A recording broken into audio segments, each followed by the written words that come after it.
Right now, somewhere in the world, a person is staring at a clock on a Tuesday afternoon, counting the hours until Friday.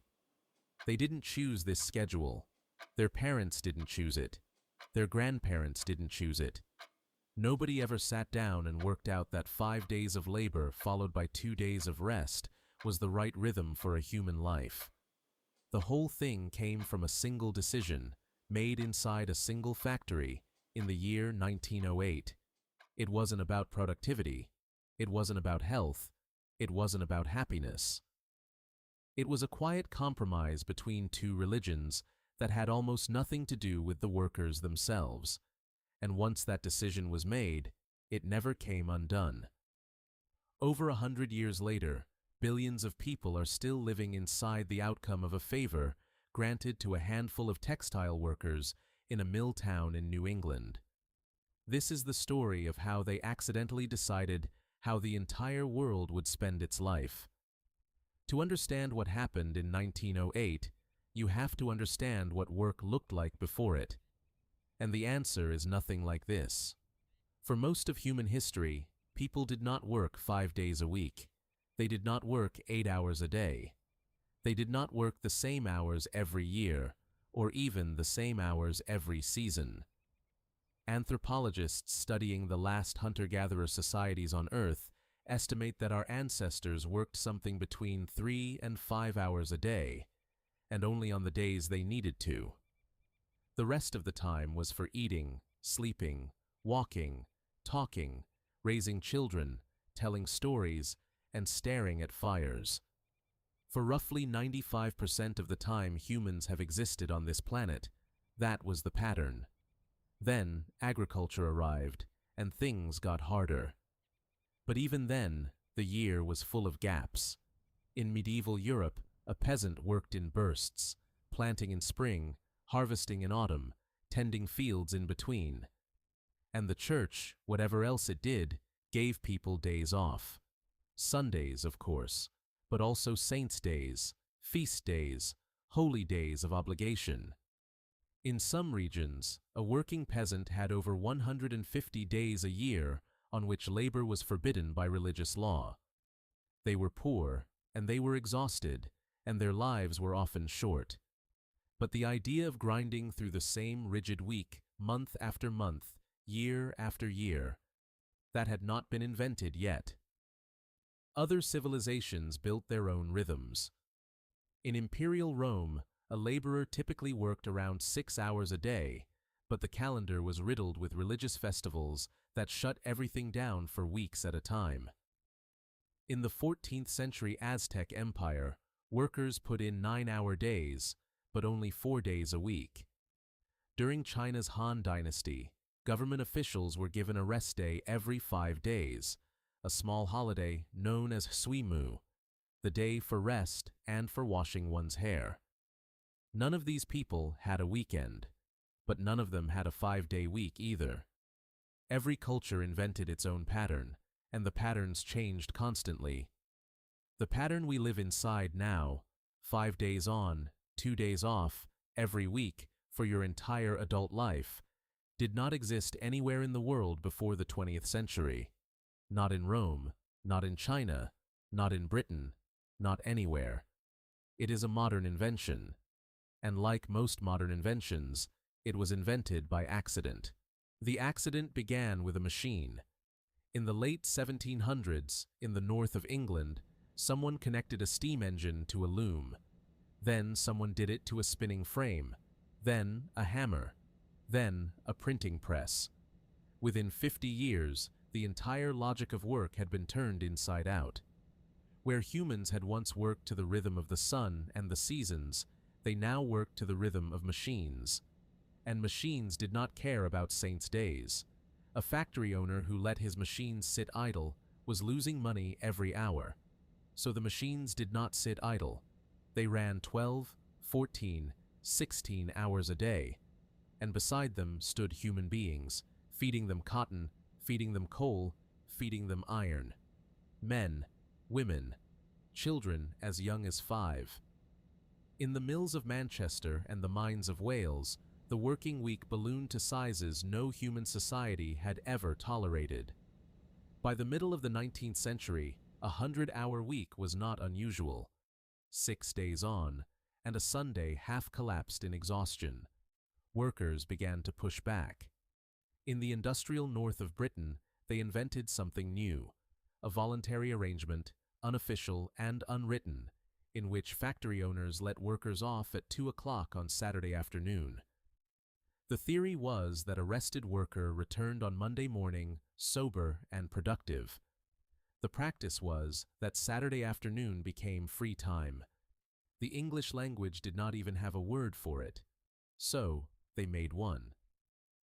The Oxford English Dictionary traces the first recorded use of the term weekend to a British magazine in 1879. Before that year, in the entire history of English, the word did not exist, because the thing itself did not exist. By the late 1800s, unions had begun to organize around a specific demand, an 8-hour day. In 1884, an American Federation of Trade Unions declared that from May the 1st, 1886, all workers should have 8 hours to work, 8 hours for rest, and 8 hours for themselves. When employers refused, strikes broke out across the country. In Chicago, one of them ended in a bombing at Haymarket Square.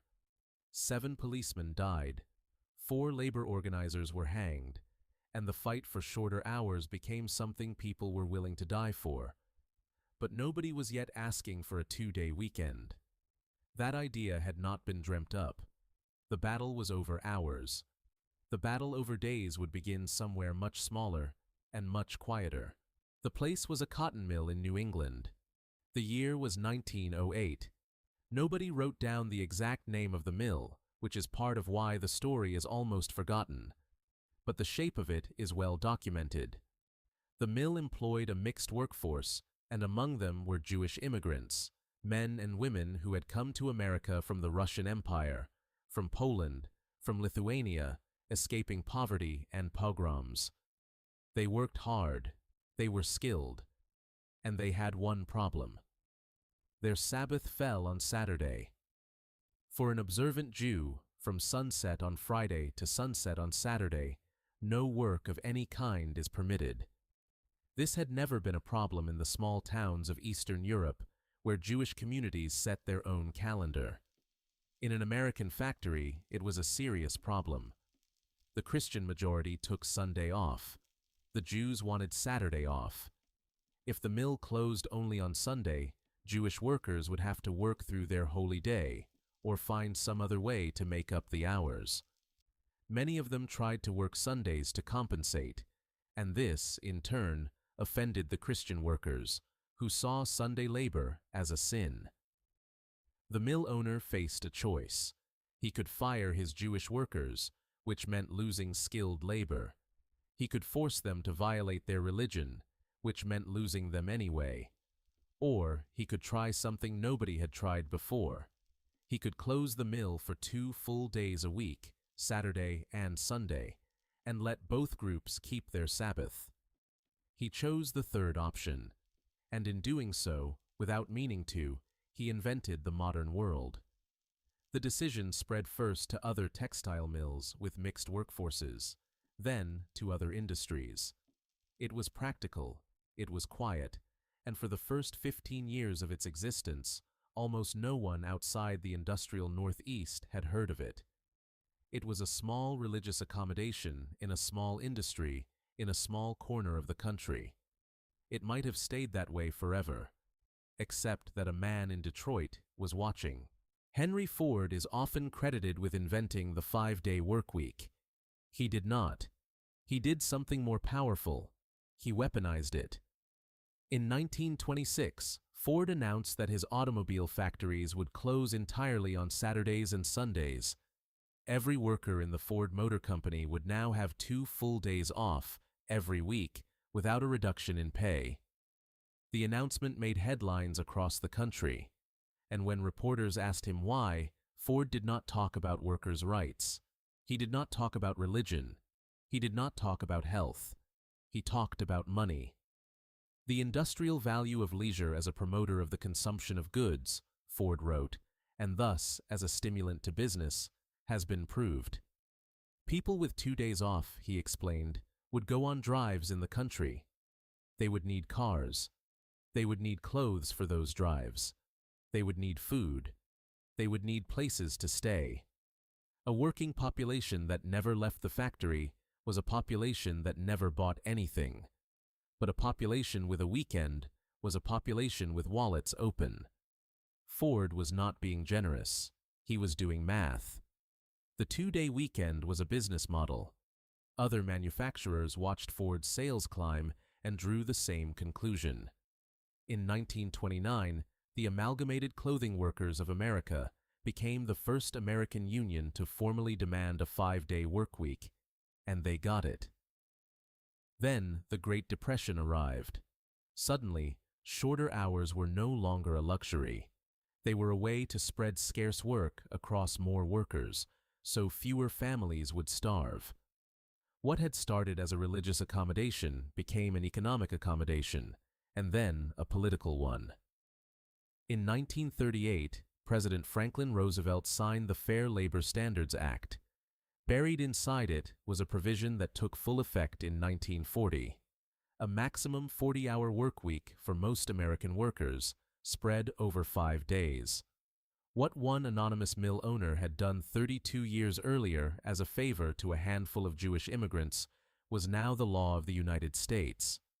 Within a generation, it was the standard across most of the industrialized world. Here is the strangest part of the story. Almost from the moment the 5-day workweek became universal, people began to argue that it was already outdated.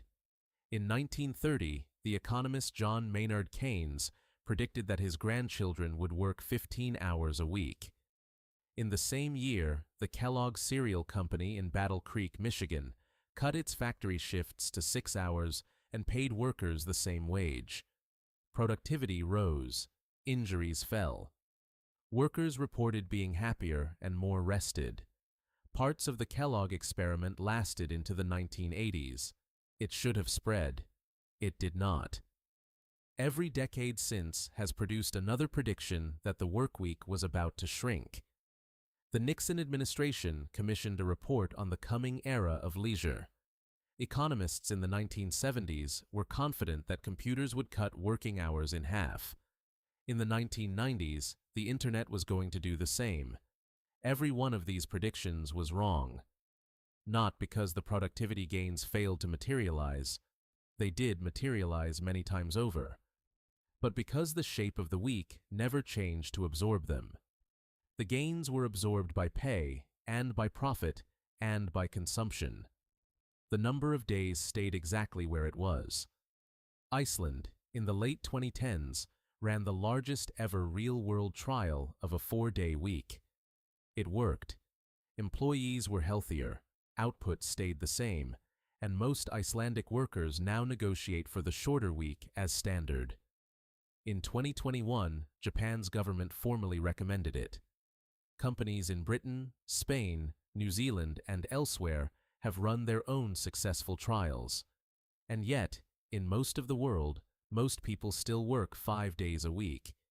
Because at some point, a schedule stops being a schedule. It becomes the water you swim in. It becomes invisible. And it becomes very, very hard to see, let alone change. The person staring at the clock on a Tuesday afternoon did not choose this. Nobody chose this. A textile mill in 1908 solved a small religious problem. A car manufacturer in 1926 turned that solution into a sales strategy, and a president in 1938 signed it into law. 3 decisions made by 3 men, none of whom ever met, none of whom were thinking about you. And somehow, more than a century later, their compromise is still deciding what day it is when you wake up, and how many hours are left until you're free. Maybe it's time to make a new decision.